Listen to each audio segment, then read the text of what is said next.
अभिजीत, इस हवेली का मालिक महेश और उसका स्टाफ कुछ गड़बड़ लग रहा है। लगता है वही लोग हैं जो ये सब कर रहे हैं। हम लोग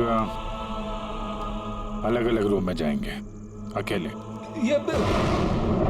इतना तो पता है ना सबको कि इन लोगों ने ऐसा कुछ इंतजाम करके रखा है कि जिससे सबको डर लगे, हैं?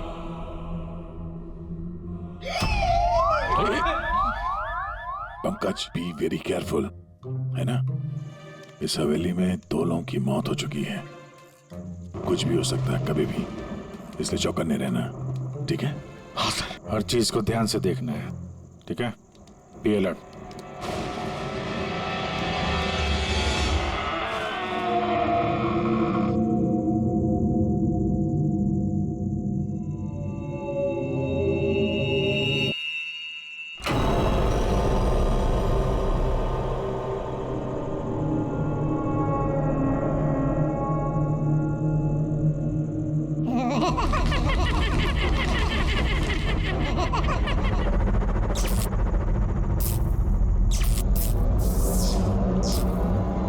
अगर दरवाजे तक जाना है तो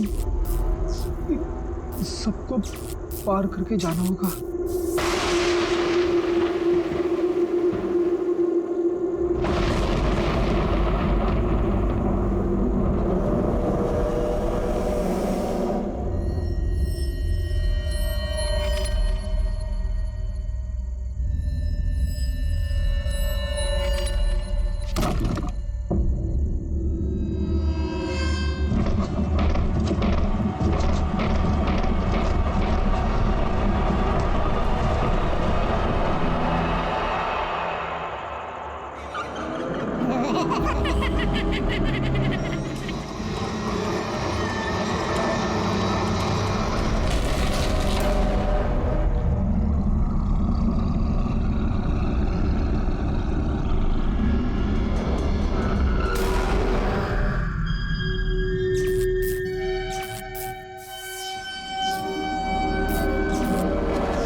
पंकज, पंकज क्या हुआ है? पंकज, क्या? पंकज, संभाल के। तुम ठीक हो? ठीक तो हो? क्या हुआ? पूरी रेडी, इसे हॉस्पिटल ले जाओ जल्दी। पंकज, पंकज, चलो चलो। संभाल के। पंकज, क्या हुआ? क्या हो रहा है ये सब है? इसकी हालत देखी आपने? कौन सा खतरनाक खेल खेल रहे हैं आप लोग यहाँ पे? सर मैंने आपको बताया ना, यहाँ पे सब कुछ नकली है। जिन्हें आपने देखा होगा वो सब जूनियर एक्टर्स हैं, हाथ में चाकू लिए हुए। और सर वो विक्रांत की होलोग्राम इमेज है। सर यहाँ पर ऐसा कुछ नहीं है जिससे किसी को खतरा हो। तुम एक ही बात को 1000 बार कह लो, मगर एक बात साफ है, यहाँ कुछ तो है जो ठीक नहीं है। बॉस, पंकज की हालत अब पहले से बेहतर है। उसका सीटी स्कैन किया गया है और स्कैन में ऐसी कोई बात नहीं आई है जिससे कोई चिंता हो। ये बहुत अच्छी बात हुई कि आप लोगों ने बिल्कुल सही वक्त पर पंकज को हॉरर हाउस से बाहर निकाल दिया। समझ में नहीं आ रहा है। हम सब लोग थे वहाँ हॉरर हाउस में, और कुछ कमरे ऐसे थे जहाँ पे थोड़ा डर लगे, घबराहट जैसी हो, तो हम तुरंत दूसरे कमरे में चले जाते थे। पंकज ने भी यही किया होगा। सिर्फ उसी के साथ ऐसा क्या हुआ कि उसके दिमाग में इतना गहरा असर हो गया? सर, ये सुशांत और नीना अपने अपने दोस्तों के साथ वहाँ हॉरर हाउस में गए थे, लेकिन असर सिर्फ इन दोनों पे ही हुआ। इनके दोस्तों पे कोई असर नहीं हुआ था, सब नॉर्मल थे। सर, हो सकता है उस हॉरर हाउस के किसी खास कमरे में वो चीज़ हो जिससे इंसान के दिमाग पे बहुत बुरा असर करता है। ये पंकज, सुशांत, नीना उस कमरे में गए तो उनके दिमाग पे असर हुआ।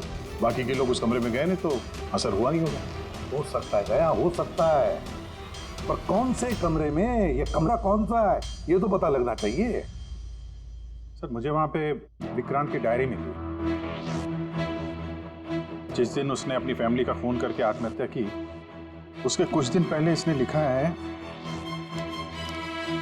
या मैंने फिर से उन्हें देखा, उनकी आवाजें सुनाई देती हैं। वो लोग हर जगह पे मेरा पीछा करते हैं, मैं रात को सो नहीं पाता, किसी पे भरोसा नहीं है मुझे। उस शैतान ने सबको अपनी तरफ कर लिया है। और हैरानी की बात यह है कि इसके पहले जो कुछ लिखा है वो बिल्कुल नॉर्मल है, उसमें कोई खतरे और डर की बात नहीं है। जो कुछ भी हुआ है अचानक हुआ, ऐसा सुशांत और नीना की तरह। बात समझ में नहीं आ रही अभिजीत कि ये विक्रांत, इस विक्रांत ने अपने पूरे खानदान का कत्ल कर दिया और फिर डर के मारे उसने अपनी जान ली, आत्महत्या कर ली। नहीं अभिजीत, कुछ ना कुछ तो गड़बड़ जरूर है, कुछ ना कुछ तो गड़बड़ है। कहीं ऐसा तो नहीं कि सुशांत और नीना की तरह किसी ने विक्रांत को ही मारा था? आत्महत्या नहीं, खून है विक्रांत का। तो क्या हुआ होगा विक्रांत के साथ, क्या हुआ होगा, पता कैसे चलेगा? सर, विक्रांत की फैमिली में सिर्फ एक लड़की जिंदा है, उसकी बड़ी बेटी राधिका। राधिका? सर, अगर मैं आज जिंदा हूं तो सिर्फ इसीलिए क्योंकि उस दिन मैं शहर से बाहर थी, एक ट्रिप पर गई थी, और जब वापस आई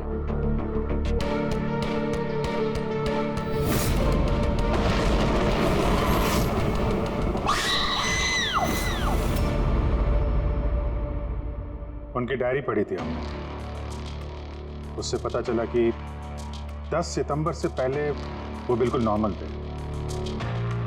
उसके बाद से उन्हें किसी से डर लगने लगा, अपनी जान खतरे में महसूस होने लगी। 10 सितंबर। सर, 10 सितंबर को तो हमने डैड का 50th बर्थडे सेलिब्रेट किया था। सब लोग आए थे, फैमिली, फ्रेंड्स, और सर डैड तो बहुत ज्यादा खुश थे। सर, पर डैड के बर्थडे के बाद ही उनका बिहेवियर चेंज हुआ था। अभिजीत, मतलब विक्रांत के साथ जो कुछ भी हुआ है उस बर्थडे पार्टी में ही हुआ है, पर क्या ऐसा क्या हुआ जिसकी वजह से विक्रांत परेशान हो गया, डिस्टर्ब हो गया? क्या हो सकता है?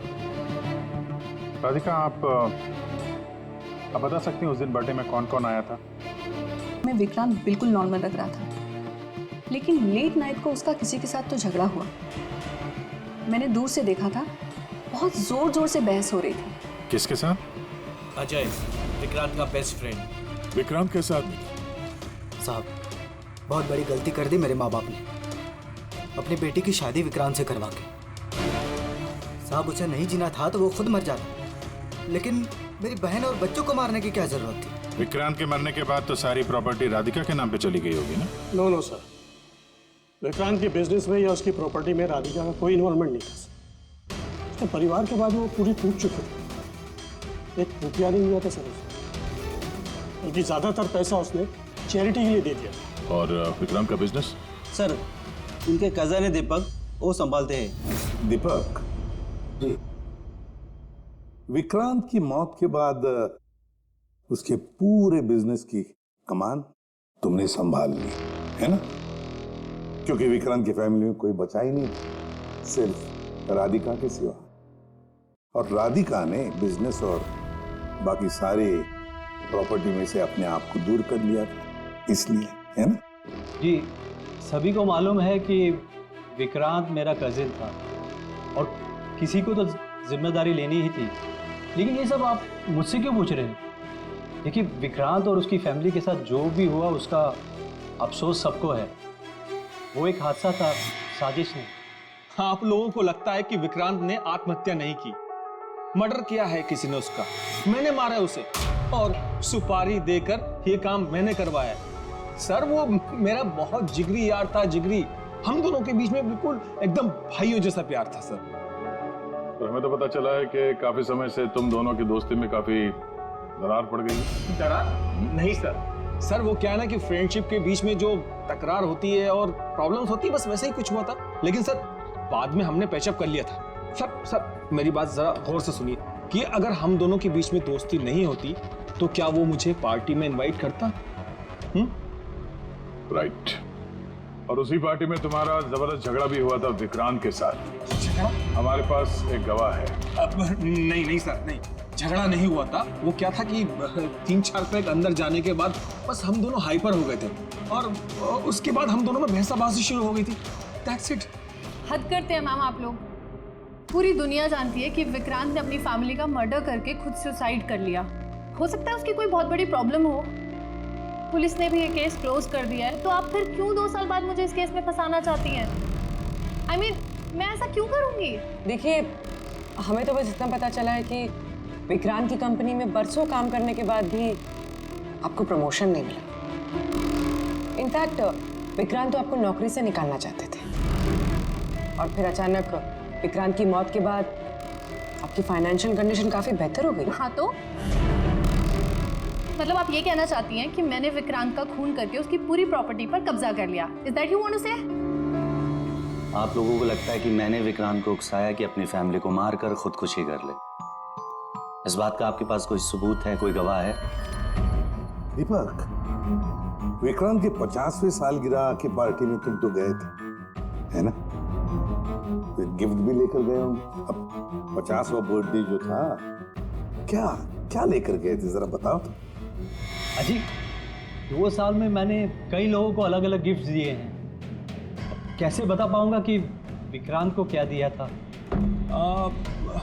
मुझे कुछ ठीक से याद नहीं आ रहा। आई थिंक सिर्फ कार्ड ही दिया था। लेकिन सर, ये अचानक बीच में गिफ्ट की बात कहाँ से आ गई?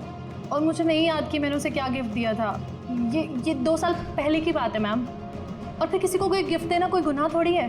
जी, मैंने विक्रांत को उसके फेवरेट ऑथर की नई बुक गिफ्ट करी थी, लेकिन उसको किसने क्या गिफ्ट किया ये बता पाना मुश्किल है। आप जानना क्यों चाहते हैं?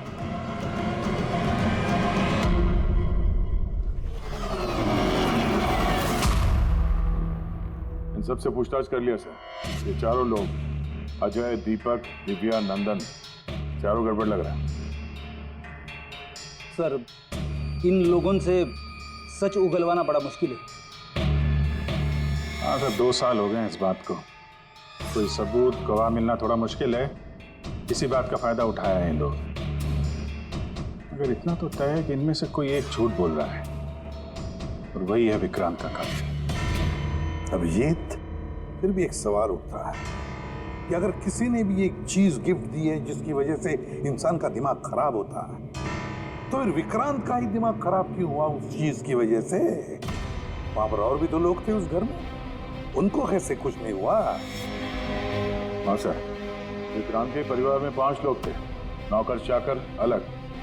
उन्हें भी तो असर होना चाहिए था, पर उन पर कुछ नहीं हुआ। जैसे अब 2 साल बाद जितने भी लोग वहां पर गए थे, किसी पे कोई असर नहीं हुआ, सिवाय पंकज, सुशांत और नीना। पंकज बताओ, कौन से कमरे में गए थे और कैसे कैसे गए?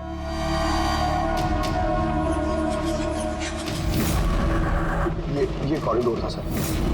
मैं सीढ़ियों से नीचे आया सर, ये कॉरिडोर क्रॉस करके यहाँ हॉल में गया सर।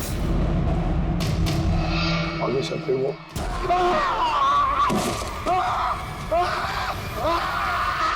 मेरा पैर पकड़ा सर, मैं घबरा गया सर। फिर मैं यहाँ से भागा, फिर इस कॉरिडोर में आया सर, और यहाँ पर कहीं पे शायद मुझे वो विक्रांत दिखा और सब में।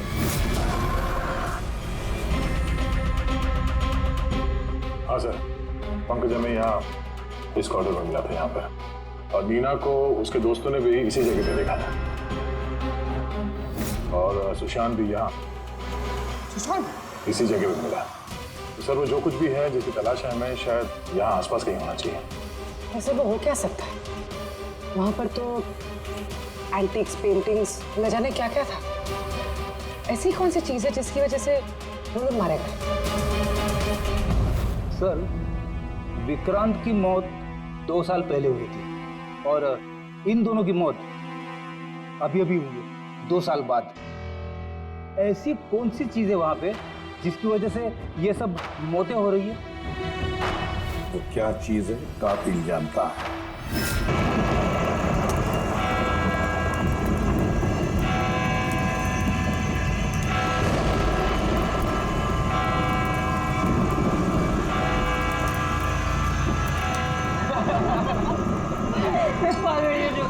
सुनो तुमने?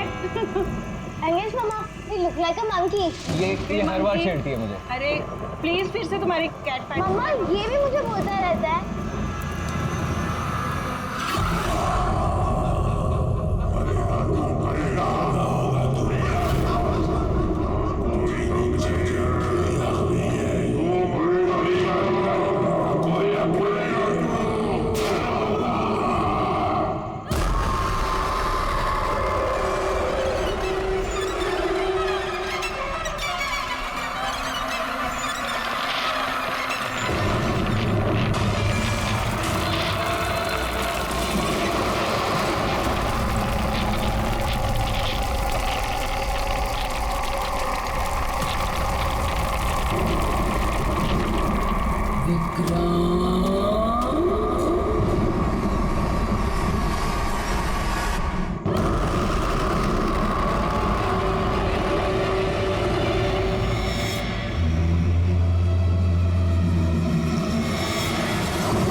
तो ये है हॉरर हाउस। Adventure game. अरे क्या डर रहा है यार? मर्डर हम है ना साथ में। कुछ हो गया तो फिर मुझे क्या हो कुछ गया नहीं यार? होगा यार, कुछ नहीं होगा। अरे सर आ गए। हॉरर हाउस चैलेंज तो ले रहे हैं आप सब लोग, लेकिन एक बात मैं आपको बता दूं, ये इतना आसान नहीं है। कमजोर दिल वालों के लिए तो बिल्कुल भी नहीं। ये वही हवेली है ना जहाँ 2 साल पहले एक फैमिली का मर्डर हुआ था? जी हाँ, पूरे हिंदुस्तान में इससे डरावनी जगह कोई भी नहीं है। बहुत लोगों ने कोशिश की और आज तक कोई भी ज्यादा देर तक यहाँ रुक नहीं पाया। तो बताओ, क्या आप लोग ये चैलेंज लेना चाहेंगे? जिमी यार, ऑल द बेस्ट। जिमी, तुझे डर नहीं लग रहा है क्या यहाँ पर? डर किस बात का? मुझे सीआईडी ऑफिसर बनना है, एसीपी प्रद्युमन जी की तरह। रेम और strong. Morning sir. Good morning Jimmy. आज कैसे आना हुआ तुम्हारा? कैसे हो तुम? मैं बहुत बढ़िया हूँ सर, एकदम आपकी तरह। मेरे तरह? सर अगर आपकी तरह रहूंगा भी तो बड़ा होकर आपके जैसे सीआईडी ऑफिसर बन पाऊंगा। अरे वाह, मेरे जैसे बनना है? सीआईडी में एसीपी बनोगे? वैसे भी ये सब तो फेक है, कुछ रियल है ही नहीं, सब डराने के लिए बना। कुछ देर अंदर रहेंगे फिर चल जाएंगे हम बाहर।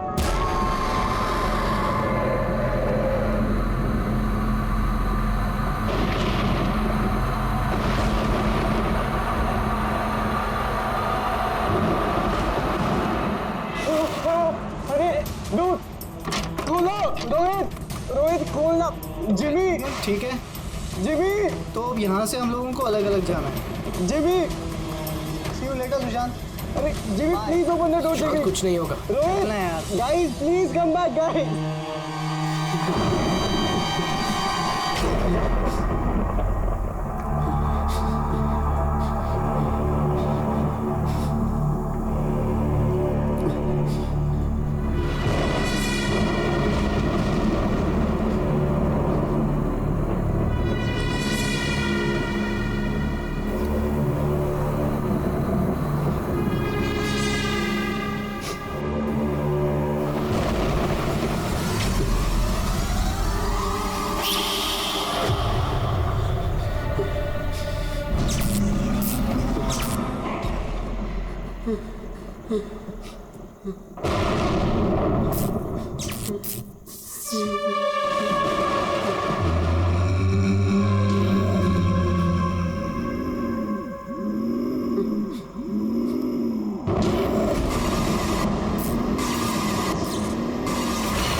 सुशांत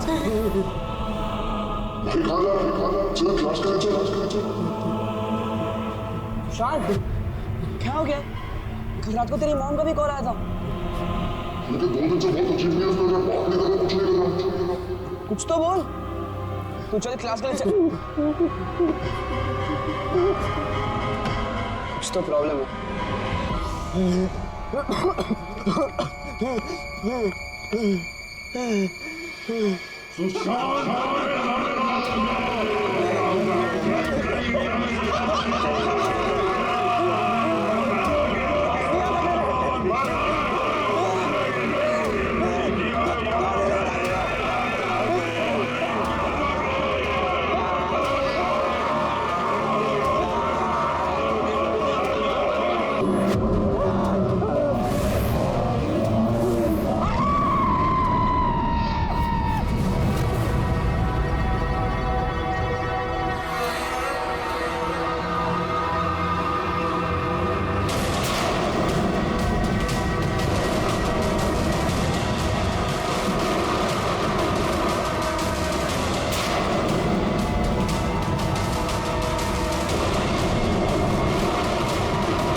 सुशांत मेरा बच्चा, ये क्या हो गया सुशांत? छोड़ो मुझे प्लीज, छोड़ो सुशांत, ये तुम्हें क्या हो गया सुशांत?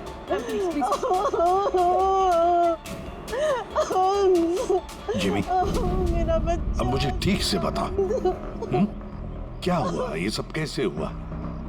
सर वो कॉलेज आया और स्टेज चढ़ के ऊपर जा रहा था। मैंने उसे रोका कि चल क्लास का टाइम हो गया, चल साथ में। पर सर उसने मेरी बात सुनी ही नहीं सर। और वो टेरेस जाके मुझे उसे रोक लेना चाहिए था सर। अगर मैं उसे रोक लेता तो ऐसा नहीं होता सर। जिमी, देखो बेटा, अपने आप को ब्लेम मत करो। क्या तुम्हें थोड़ी पता था कि ये ऊपर जाकर ऐसे करेगा? Don't blame yourself. नहीं सर, कुछ तो प्रॉब्लम थी सर।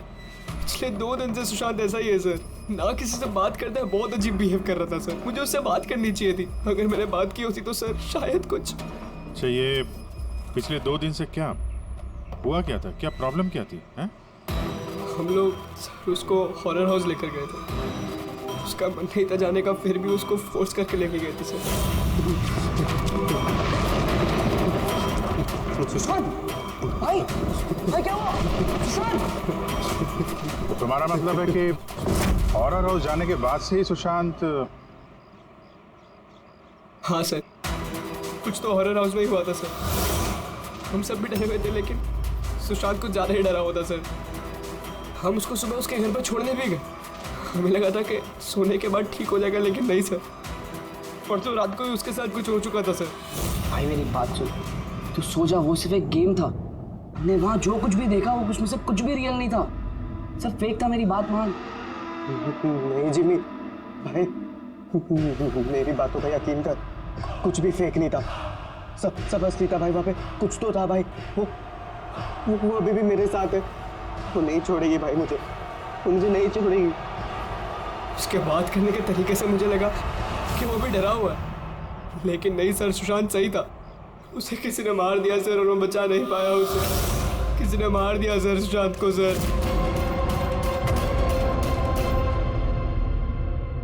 ये देखो बॉस, ये सीटी स्कैन किसका? ये एक 80 साल के बूढ़े के ब्रेन का सीटी स्कैन है। इस आदमी को एक बहुत ही भयानक ब्रेन की बीमारी हुई। जरा देखो गौर से, इसके ब्रेन सेल्स कैसे सिकुड़ गए हैं। और सर, इस सीटी स्कैन में ब्रेन सेल्स और भी ज्यादा डैमेज्ड है। ये स्कैन किसका? सुशांत। सुशांत का? एक जवान हेल्दी लड़के के ब्रेन के सेल्स एक बीमार बुढ़े आदमी के ब्रेन के सेल से ज्यादा खराब? वही तो सबसे बड़ा सवाल है अभिजीत, कैसे? और हमने सुशांत के फैमिली डॉक्टर से भी बात की। उन्होंने भी कहा कि सुशांत बिल्कुल फिट था, ना कोई हेल्थ इश्यूज, ना दिमाग की बीमारी, कुछ भी नहीं। सर, जिमी ने बताया था कि हॉरर हाउस से लौटने के बाद ही इस सुशांत के बिहेवियर में चेंज आ गया था। और सर, सुशांत की माँ का भी यही कहना था कि सुशांत अजीब अजीब सी बातें करने लगा था।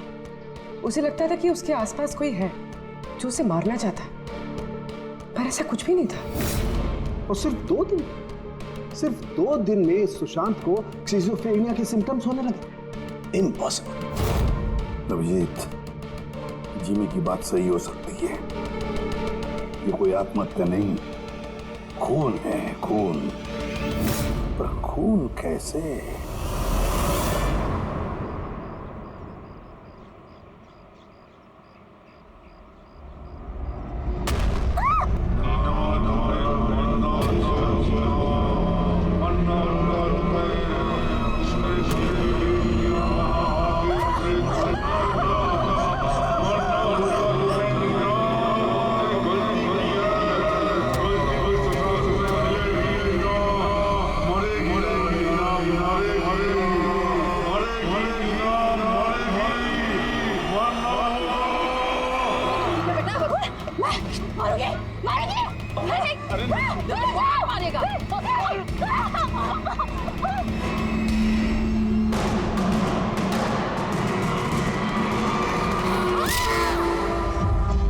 लड़की बहुत डरी हुई सी थी।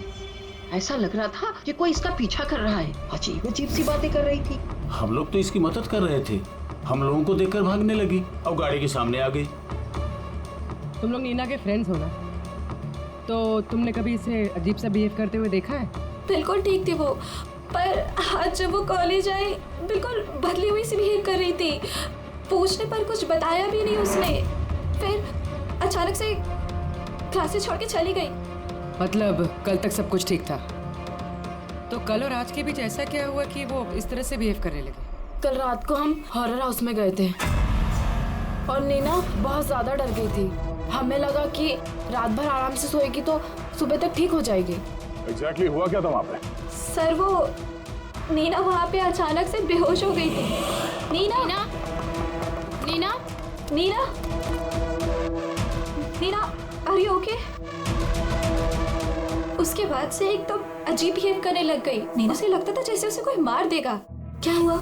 कोई है वहाँ पे, देखो कोई है। नीना, कोई नहीं है वहाँ पे। जाओ, गो, कोई नहीं है वहाँ। मैं जहाँ जाती हूँ वहाँ चले आते हैं, मुझे छोड़ेगा नहीं। मुझे मार डालेगा। हॉरर हाउस, ये वही हॉरर हाउस है जहां पर सुशांत भी अपने दोस्तों के साथ गया था और जहां से आने के बाद उसके और इस नीना के दिमाग पर असर होने लगा, अजीब अजीब से वहम होने लगे। कुछ न कुछ तो गड़बड़ जरूर है इस हॉरर हाउस में, कुछ न कुछ तो गड़बड़ है। ऐसा कुछ नहीं है सर, मैं सच में नहीं जानता उन दोनों को क्या हुआ है। तुम्हें नहीं पता तो और किसे पता होगा? हाँ? इस हॉरर हाउस के बारे में सोशल मीडिया में तुम्हारी कंपनी ने मैसेज शेयर किया है ना? और इसमें साफ साफ लिखा है कि इस हॉरर हाउस में मर्डर्स हुए हैं और जो कोई भी एक रात इस हवेली में रहेगा उसे 50,000 रुपए इनाम में मिलेंगे। हाँ? और इसमें यह भी लिखा है कि ये हॉरर हाउस बनने से पहले 2-3 लोग यहाँ पे रात में रुके थे जो गायब हो गए। इनका अब तक कोई छता पता नहीं चला है। सर मार्केटिंग के लिए सब करना पड़ता है। हॉरर हाउस के प्रमोशन के लिए हमने कुछ एक्टर्स से काम करवाया था ताकि लोग यहाँ पर आए। आप चाहे तो हम उनका नाम और पता आपको दे सकते हैं, आप उनसे पूछ सकते हैं सर। अच्छा, अगर ये सब तुमने मार्केटिंग के लिए किया है तो इसके पीछे असली कहानी क्या है ये बताओ। सर यहाँ पर एक बहुत रईस आदमी रहता था अपने परिवार के साथ, विक्रांत, और एक दिन उसने अपने पूरे परिवार को मार दिया।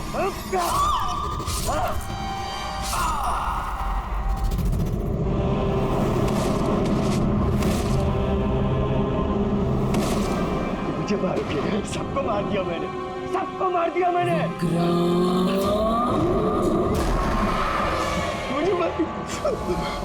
मुझे मारेगी।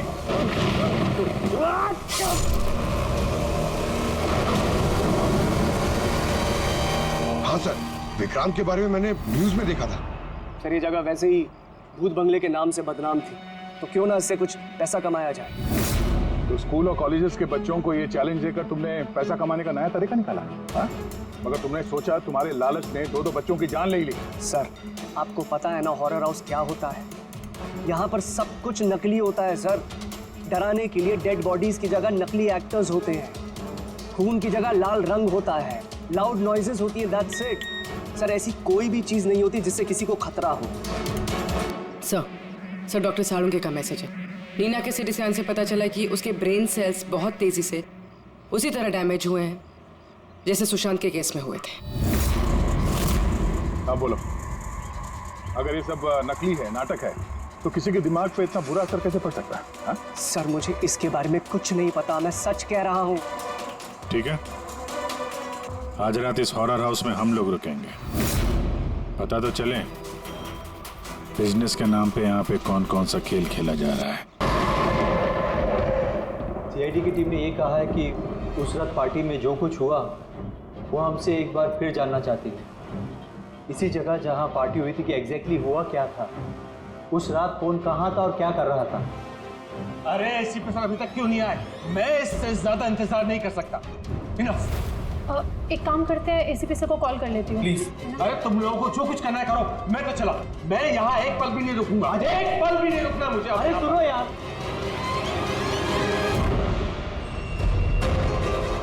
हेलो सर, मैं दिव्या। आपने हम सबको हॉरर हाउस में बुलाया था ना, हम लोग आ गए हैं। हाँ जी, मैं, नंदन, अजय और दीपक। क्या आपने बुलाया ही नहीं? ऐसी कोई बात ही नहीं हुई? Okay sir. क्या हुआ? एसीपी का कहना है कि उन्होंने हमें बुलाया ही नहीं। अरे ये हो क्या रहा है? पता नहीं, शायद किसी ने हमारे साथ मजाक किया है। चलो चलते हैं यहाँ से। चलो जल्दी चलो। कहाँ चलते हैं? ऊपर से बाहर जाने का कोई रास्ता नहीं है। अब क्या करेंगे हम? कैसे निकलेंगे यहाँ से बाहर हम? कोई दूसरा रास्ता तो होगा। हाँ ढूंढो, दूसरा रास्ता ढूंढो निकलने का बाहर। चलो चलो जल्दी चलो, होना चाहिए कोई रास्ता। एक काम करो, तुम वहां देखो, मैं वहां दिखता हूँ।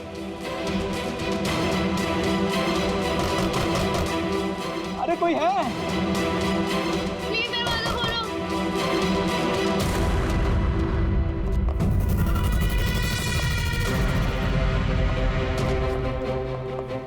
ये क्या तमाशा है सर?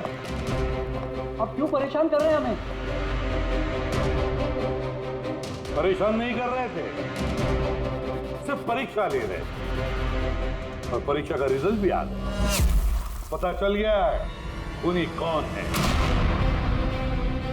आप सबको इस हॉरर हाउस के उस हिस्से में बंद किया गया था जहां वैसी कोई चीज है जिसकी वजह से दिमाग पे बहुत बुरा असर पड़ता है और इंसान को अजीब अजीब से वहम होने लगता है और उस चीज के बारे में कातिल को पता है और उसी चीज की वजह से कातिल पहचाना भी गया। जाहिर सी बात है कातिल उस चीज को नोटिस करेगा, उससे दूर जाने की कोशिश करेगा क्योंकि वो नहीं चाहेगा कि जहर वाला केमिकल का असर उस पे हो जाए। चारों तरफ दरवाजे बंद थे, वो भी यही फंसा था, इसलिए उसने उस चीज को छूने की गलती की। और इस कमरे में क्या क्या हुआ सब कुछ सीसीटीवी कैमरा में कैद हुआ है।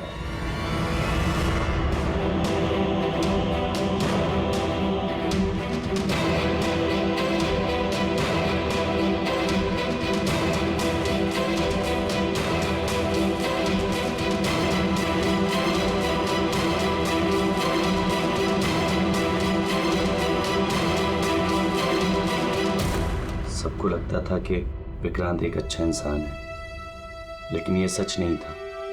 वो बड़ा ही घटिया इंसान था। उसका अफेयर मेरी पत्नी से हो गया था। मेरी पत्नी को इस गलती का एहसास था। उसने विक्रांत से दूर जाने की बात कही तो विक्रांत उसे धमकाने लगा, कहने लगा तुम्हारे पति को बता दूंगा, उसको नौकरी से निकाल दूंगा। शर्मिंदगी में मेरी पत्नी ने खुदकुशी कर ली। और इसलिए तुम विक्रांत से बदला लेना चाहते थे? मेरा एक दोस्त केमिस्ट में था। मुझे उससे उस टॉक्सिन जहर के बारे में मालूमात पड़ी। मुझे पता लगा ये एक ऐसा केमिकल है जिससे इंसान दिमागी तौर पर बीमार हो जाता है। मैंने विक्रांत को गिफ्ट देने के लिए एक एंटीक लालटेन खरीदी और उसकी बत्ती को उस केमिकल में डिप करके उसे गिफ्ट दे दिया। जब जब विक्रांत उस लालटेन को जलाता तो उस बत्ती से उठने वाला धुआं कमरे में फैल जाता। विक्रांत पर उस जहरीले धुएं का असर वैसे ही होने लगा जैसा मैं चाहता था। धीरे धीरे वो पागल होने लगा और एक दिन उसने पागलपंती में अपने पूरे खानदान को खत्म कर दिया और खुदकुशी कर ली। किसी को ये बात की खबर तक नहीं हुई कि इस केमिकल की वजह से उसने इतना बड़ा कदम उठा लिया। और एक दिन केस बंद हो गया। बाद में विक्रांत के इस घर को महेश के फादर ने खरीद लिया। महेश ने इसे हॉरर हाउस बनाया और बिजनेस स्टार्ट कर दिया, लेकिन वो लालटेन अभी भी यहीं थी। स्टडी रूम में नहीं, कॉरिडोर में, जिसकी वजह से ये सब हो रहा था। सच बोल रहा हूँ, मुझे जब पता लगा कि उस जहरीली लालटेन की वजह से 2 साल बाद भी लोग मर रहे हैं तो मैं घबरा गया।